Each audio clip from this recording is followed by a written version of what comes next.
Another day gone, and we still have tumbleweeds blowing through the streets in the city of Raleigh. But fear not, we are about to get to the plot.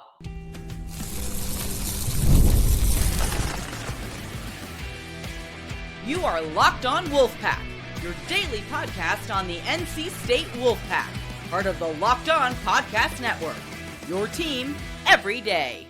What's up, Wolfpack Nation? It's time to get locked in with Locked On. Thanks for making Locked On Wolfpack your first listen each and every day. We are free and available wherever you get your podcasts and on YouTube, part of the Locked On Podcast Network, your team every day. Our Thursday show is brought to you by FanDuel. Right now, new customers can get $250 back in bonus bets if that first $5 bet wins. Head on over to FanDuel.com in order to get started today. Happy Thursday to all. As always, I'm Grayson Boone, joined by former Wolfpack defensive tackle Kenton Gibbs. Kenton, Wednesday has now passed and still no significant news, although you did see the nugget that Darion Reed has scheduled his official visit with NC State for this coming Monday, the Monday after Easter. I think we should start discussing the tweet. You all know what tweet we're referencing. I want to clear the air on this. One, it's not a bit. It is not fake. We would never do that. That is a Locked On Wolfpack promise to you. It's one of my pet peeves, and Kenton as well. We hate when people do that type of thing. So I am promise you, hand on Bible, it is not fake. I have a nugget of information that obviously, for obvious reasons, I cannot just dump out into the internet. I would not get you riled up for no reason. There's excitement on the way, but that is why the tweet was what it was. And even beyond that, we don't get paid for engagement on Twitter. This was a very single-minded thing because, again, Grace and I don't brag about this type of thing, but we're extremely well connected to most of the revenue programs here. That's just so, again, news is on the horizon. We can't control the timing of the news. We get information. Yeah. We share as much as we can with you all without burning our sources because Grace and I, again, don't do this full-time for a living. We still know that that's very important. And if we burn it for this one moment, we can't bring you the many to come down the line. So stay patient and stay with us. We became aware of some things that are very, very, very exciting for Wolfpack basketball coming up very soon here, and we'll leave it at that. And we wouldn't have tweeted anything if we didn't have anything. Again, that is a promise. We would not lead you astray. That's not what we're here to do. I don't want to be the breaking news guy. I want to talk about things after they happen. So we were told something by a source that I trust. Again, I would not do this unless it was well vetted, and it is. And the number one rule of having a source you trust, don't burn the source that you trust. So there is information. There's very exciting things coming in the near future. And I know you're tired of hearing me saying that. I'm not trying to string you along, but that is kind of what's going on behind the scenes with some of these recruiting battles. It's being strung along for reasons unknown. Like, for example, Mackenzie Mbako, who we still feel very confident in here on Thursday, don't really have a clear indication on why you're not hearing much out of his camp. I mean, he went to Texas A&M, he went to Ole Miss, he's visited NC State already. Wolfpack feel good about where that is. Hasn't happened yet. This podcast, or really anyone else, we don't have the stopwatch. The player/coaching staff, they have the stopwatch. So all we know is what we were told. So that is us being transparent to you, something that we will always do. Nothing but transparency, my promise to you. We can't go on handshake agreements. You know, even when the handshake agreement was made with Will Wade at State, Grace and I still had to kind of sit on our hands and say that Wolfpack fans, you're going to be excited. Did Grayson and I not tell you when some ridiculous names that we both knew NC State had not spoken to was on the table? Oh, no, that's not real. That's not a thing. So trust us. Trust us. Trust us. If we're tweeting through it, if y'all think that y'all are upset about sitting on pins and needles and waiting for information, how do you think we feel hearing like, hey, and we got to sit on our hands like, oh, my God, this is somebody that we were so excited about. Trust me. And we hate to make this show about ourselves. But that tweet kind of, it took a life of its own, so we needed to address it. We are very much so in the business of bringing you, obviously, entertaining information. We're obviously here to bring you Wolfpack information. But we're here to bring you true information. In examples like this one, I don't care about being first. Never have, never will. I don't care if I'm fourth, fifth, sixth, last. Doesn't matter. What I do care about is being right. But sticking on this topic, Just told you about Mackenzie Mbako, kind of just waiting around at this point. Darion Reed has scheduled a visit with NC State for this upcoming Monday. I've also come to understand that he's already had a Zoom call with Will Wade and the staff, so there's already been some contact made there. What you have seen from some other insiders inside of college basketball is that NC State is also perhaps in the driver's seat for Darion Reed as well. So previous contact in a first visit, so not just a visit, but it will be his first visit. And, you know, they often say if you get the first visit, it kind of heightens your likelihood of getting that thing across the finish line. So will be his first visit on Monday. So that situation is also trending positively. I meant to talk about Ian Jackson on Wednesday's show. I told you, I think it was either Friday or Monday, that he was supposed to go to St. John's. Everyone really believed that it was going to happen over the course of that weekend because it seemed to be a lock. Ian Jackson has since gone down to Georgia. Georgia Bulldog fans think that they're about to get Ian Jackson. I've seen Trilly Donovan kind of go one way and then all of a sudden lean the other. I don't know what that's going to end up, but I still anticipate that Ian Jackson is going to end up with St. John's. I don't think he's even going to make it to NC State for a visit. We'll see how that goes. But all the indications I have heard and received is that Ian Jackson will not be coming to NC State, and therefore the likelihood that we land him is probably even lower than that. So Ian Jackson is most likely going to be off the radar. Things are fluid. Sometimes things change, but I don't expect this one perhaps to change. Another name that I've seen floated out that I feel it's somewhat relevant talking about, Terrence Arsenault. He was a guard or perhaps a small forward with the Houston Cougars. Arsenault played 3 years at Houston, not a ton of playing time. He's kind of a supplemental piece off of the bench, but if Will Wade sees something in his tape and perhaps some of his athleticism, perhaps you could see interest heighten up on both sides here in the next couple days. But unfortunately, that's just where things stand right now. We're still waiting on Mackenzie Mbako and Darion Reed. Those are the two big fish at the moment. And, you know, you got to figure with 6 to 8 spots left on the roster. Well, we're only talking about 2 guys. There's still going to be plenty left to fill. Yes. And that's where the deadline for the transfer portal comes into play. April 22nd is the deadline. But like I said yesterday, that's just to submit your name into the portal if you are an underclassman. And I guess I should clarify this now too. So somebody asked in our comments, we spoke about Isaiah Evans of Duke really briefly. Because he is an underclassman, if NC State has a chance at landing him, he has to be in that portal on or before April 22nd. So hopefully that clears up any more confusion. Again, if you guys have any other questions about this, please drop them in the comments. I'll be sure to get to each and every one of those. But that is our Thursday update. I guess they say that no news is good news, but no news is kind of I don't know news at the moment, even though that things do seem to be trending positively. So we'll keep our ear to the ground as we always do. We'll provide the updates when we see fit / when we get even clearance to do so, like the newspaper tweet. We appreciate everybody getting excited, everybody getting patient.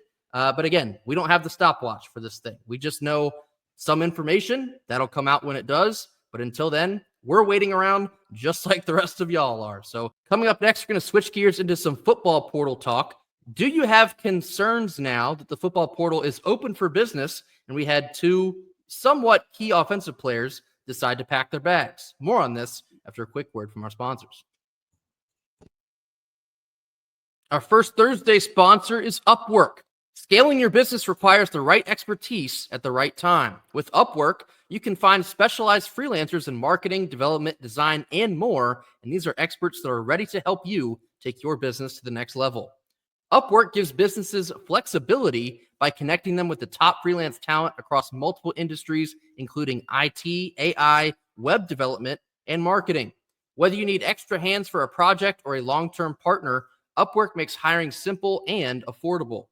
If you need help with an upcoming marketing campaign, Upwork can connect you with a freelance expert who has delivered incredible results. Posting a job is both simple and free to do. Within a day, multiple qualified candidates you will have to choose from. Instead of hiring help full-time, Upwork can help you find affordable top-tier freelancers to scale your business efficiently. Head on over to Upwork.com right now and post your job for free. That's UPWORK.com. Upwork.com to connect with top talent and grow your business today.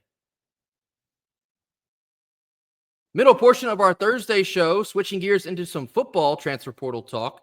Wanted to get into more of the concerns, I guess you could say, after the likes of Kendrick Raphael and Takari Collins have elected to enter the transfer portal. Now the football portal is open for business officially. That began yesterday on Wednesday. The portal will be open for just 9 days. It'll close on April the 25th. Same rules apply as basketball. If you're an underclassman, you just have to have your name in the portal on or before April the 25th, and grad transfers are free to move about the country. So, football front, Kendrick Raphael is gone. Dakari Collins is gone. We'll start with the offensive skill players, Kenton.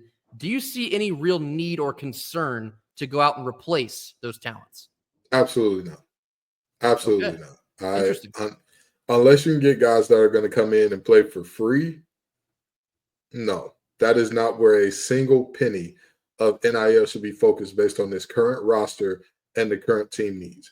With all due respect, again, there are multiple backs on this team that I feel like are capable. There are multiple guys. Receiver room, again, the receiving and tight end rooms, I feel like are the strengths of this team. That one of the strengths of this team. Absolutely not. Again, if somebody just loves NC State and they just really want to, this is really where they want to be, go for it. Anything else? Anybody asking for a penny, a dime, a nickel, a dollar? Hey, we appreciate the offer, man. We think we're good here because, this is the offense is fine, especially at the skill positions. Really, all of the offense, because I'm hearing better things about the offensive line than I anticipated hearing. Shout out to Coach Touche and company, but I'm hearing great things about them, not only in terms of starters, but the depth on the offensive line. We had on the Souls family, and I'll tell you what, their boy's been balling. From what I'm hearing, Isaac is Spike is pushing.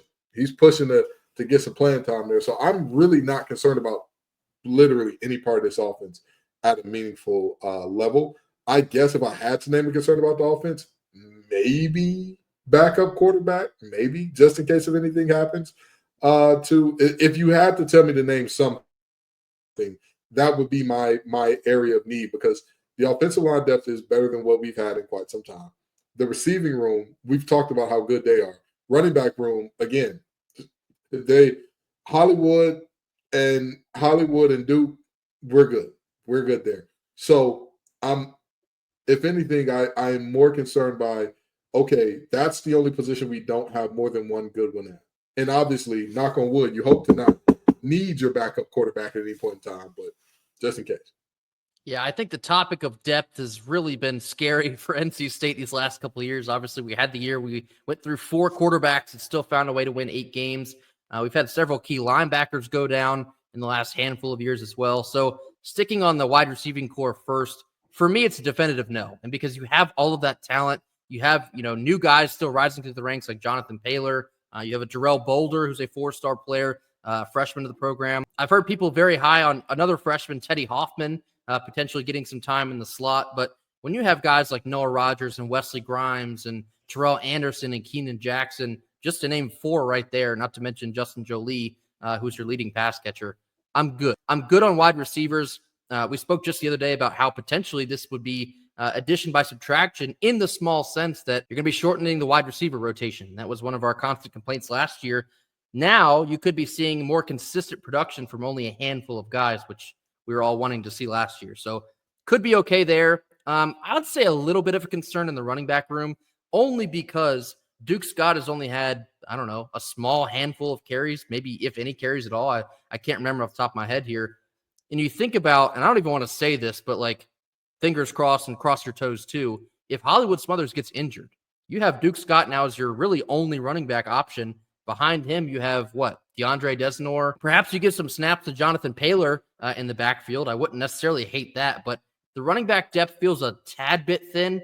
But, big picture, I'm comfortable. Hollywood Smothers is a dude if we can block well enough up front.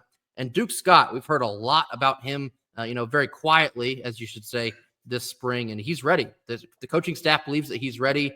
Ultimately surpassed Kendrick Raphael on the depth chart, and that is why you saw what you saw. So if the coaching staff is comfortable there and we know what kind of talent you have there, perhaps you do, in fact, roll with that. Kenton mentioned the offensive line. The offensive line depth, I think, is there. It's just a matter of what you're actually going to get out of that depth because you have some new faces. We know about Spike. He's going to be pushing for some snaps, certainly, from day one at the center position, and we'll see where the rest of those chips lie. Ja'Carrius Peak should be a force in there. Anthony Carter should be as well, but the newer faces are going to have to rise to the occasion, and hopefully fortify the pocket for one CJ Bailey.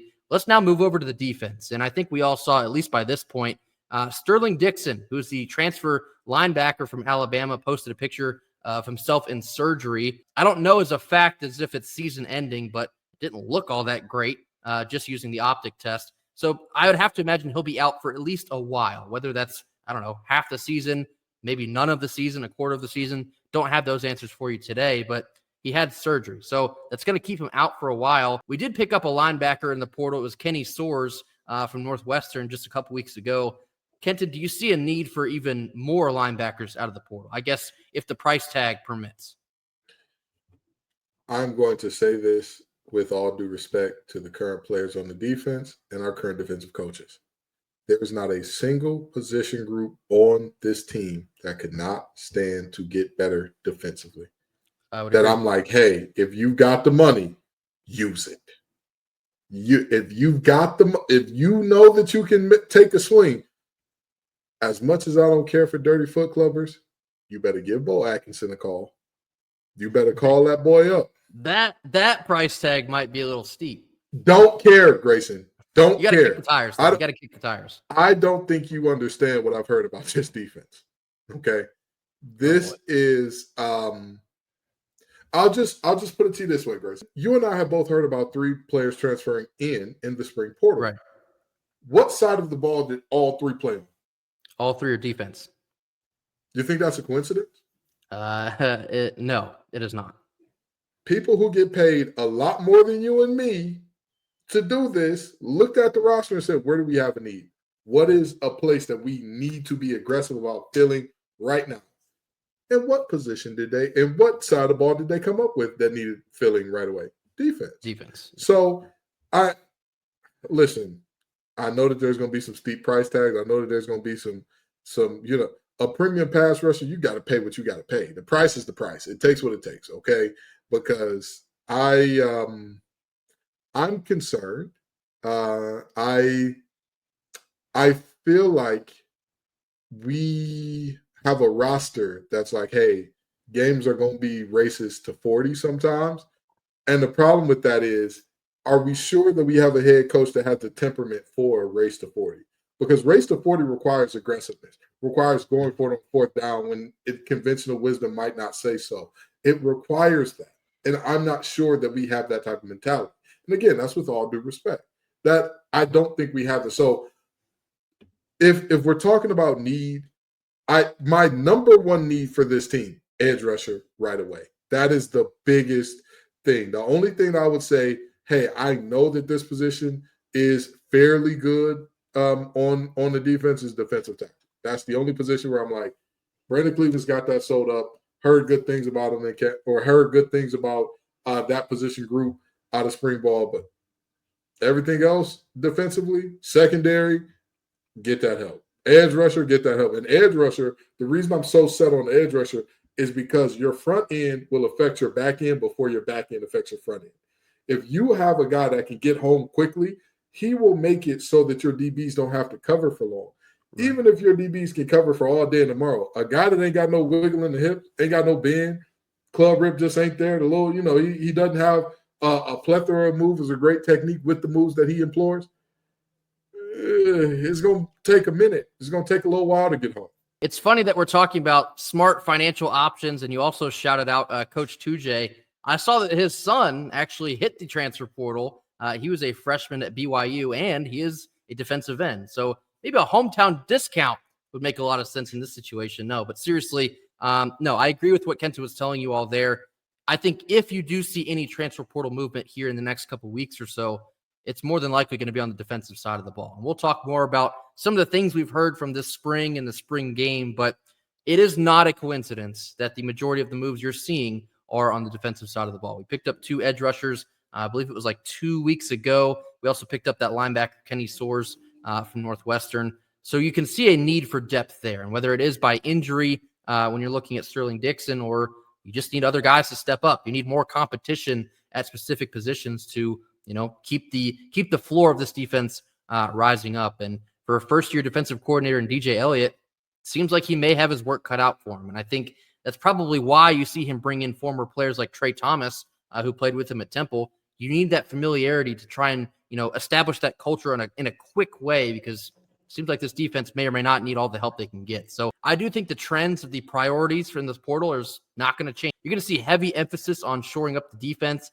And maybe if you do see anything on the offensive side of the ball, maybe you get a cheap option for running back, maybe some offensive line help. Probably not, but we'll see where this goes. If you're going to look anywhere, it should definitely be on the defensive side of the ball. Sticking on this topic, coming up next, we're going to share some of the things, because it has been quiet, that we've heard from spring ball and the most recent spring game that took place just a couple Saturdays ago. More on this after a quick word from our sponsors. Our second Thursday sponsor is FanDuel. The NBA playoffs are almost here, and FanDuel is giving new customers incredible ways to get in on the action. Right now, when you join FanDuel and place your first $5 bet, you can get $250 back in bonus bets if that $5 bet wins. From three-pointers to steals to assists, FanDuel has so many different ways to bet your favorite player props all playoff season long. Plus, even after the games tip off, you can combine live prop bets into a same-game parlay for the chance to win big. Don't miss out. Head on over to FanDuel.com and claim your $250 in bonus bets today, only on FanDuel. Last couple minutes of our Thursday show, wanted to take a little bit of time and share some nuggets that have been passed along to us from spring ball. With spring football being kind of closed off from the media and the spring game in itself was closed off from the public, a lot of people are kind of waiting for some kind of updates or wondering, what are we to expect here of NC State football in 2025? There's still only limited information out there, but we will share what has been passed along to us, and we have had clearance to do so. It's not anything crazy, so I guess you can unbuckle your seatbelt for this discussion. The offense, we'll start with the offense. CJ Bailey looks physically different than he did in 2024. Obviously, a very skinny kid, beanpole-esque. Something else I know they wanted to work on over the offseason is his release. And I think specifically that game at Georgia Tech where he kept getting passes batted down at the line, they don't want that to happen, at least as often in 2025. So he's physically bigger, and he looks more in command of the offense than he did last year. He's not a completely different quarterback. He's not a Heisman finalist, but he is a better version of CJ Bailey in 2025. And again, it's still early in spring, still has summer to go, but CJ Bailey looks like a leader, so I've been told. He looks like a captain of this team. The guys really enjoy playing with him, and he provides that good energy to the offense, as he did last year, but it's just a better, more improved version of that. Hollywood Smothers is Hollywood Smothers. Anytime that guy touches the ball, it could go for 6. That has not changed. And CJ Bailey and Hollywood Smothers are probably two of the top names, and probably two of the top names you were hoping to hear about as well, because they're going to have to do a lot of heavy lifting for this team this season. But Hollywood Smothers is, I think, a very clear-cut running back one. And with Kendrick Raphael now moving on, that makes Duke Scott your pretty clear-cut running back too. I've heard great things about Duke Scott. He had a very solid spring. It's funny because we heard, the exact same thing a year ago. And I distinctly remember Coach Dorn saying last year in 2024, yeah, Duke Scott could probably play right now if we needed him to. Well, now you're going to need him to. So you're going to get to see Duke Scott this year, probably supplementally with Hollywood Smothers. And that'll be a very interesting thing to keep an eye on, Kenton. Anything else you want to add about the offense here? Coach Roper, you keep that offense moving. You keep it. Whatever happens, don't slow it down. Don't you take your foot off the gas. Don't you think to yourself, and let me tell you why. We now have two guys that is like a crease, and that's it. And that's no disrespect to previous running back tandems or running backs that we've had in general, right? We all remember how good Bam Knight and Ricky Persons were. We all remember how good we had it when Matt Days and Shadrack Thornton when I played, or Reggie Gillespie. Yeah, Reggie and Naheem, that was a heck of a duo. That was like the ultimate. That was like smash and dash personified. Yep. Well, these two, it's more like flash and dash, because these two are both guys that when they get in that open field, go ahead, strike up the band. It's they're going home. With that being said, another thing, you talk about CJ Bailey looking like a leader. I don't care about the intangibles. He looks bigger. He looks like, hey, I'm ready to play some college football now. And last season, he showed that he could do certain things and all that. But this season, one thing that I have heard a lot, and I have seen from what I've seen, he's a lot more confident in his decision making. One thing that causes that holding on to the ball too long, when you're not sure. When you're not sure, that's kind of how that works out. He is sure of himself. He is sure in this offense. He's like, hey, I'm going to let it rip. I'm going to let it fly. He's doing a great job of doing so. The wide receiving core, like I said just a couple minutes ago, they're probably the most competitive room on this team. You're getting a second year of Wesley Grimes, a second year of Noah Rogers, year two, I guess the sophomore years of Keenan Jackson and Terrell Anderson. Kenton was extremely high on Keenan Jackson even before he began at State.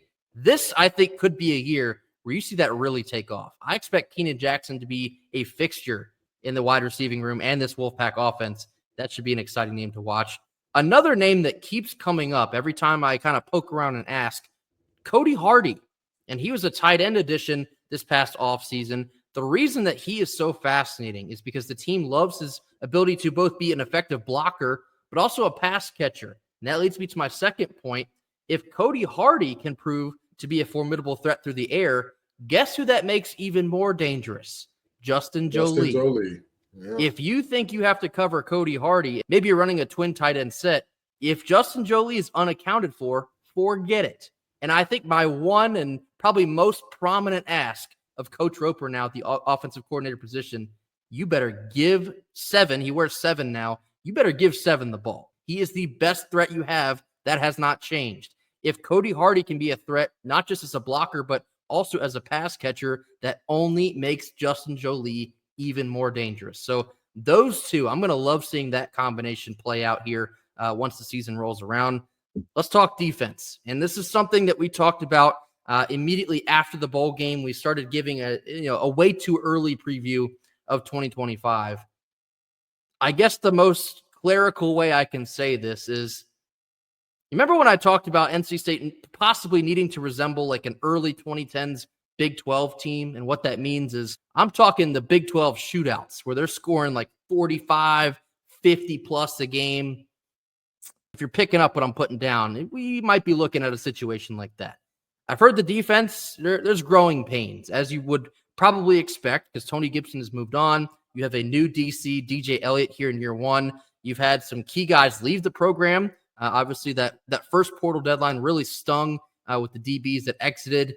Tried to kind of puzzle piece some things back together, but when you're losing guys like Tamarcus Cooley and Brandon Cisse at the 11th hour, there's really no actual way to replace that in a short amount of time. So there's going to be growing pains, and maybe the best way we can categorize this is put more faith into the offense. Maybe have to try and dig the defense out of some tough spots, but that is what it is. And I don't think that's really a surprise for many people listening to this either. I think that is probably the general consensus that CJ Bailey and this offense is going to have to overpower some teams. And I don't think that's a humongous ask. It might be against, some of these teams, but the defense is going to be a continual work in progress, which is kind of interesting because it's like the complete opposite of what we heard these last couple of years. You heard the defense is good, but the offense is still coming along.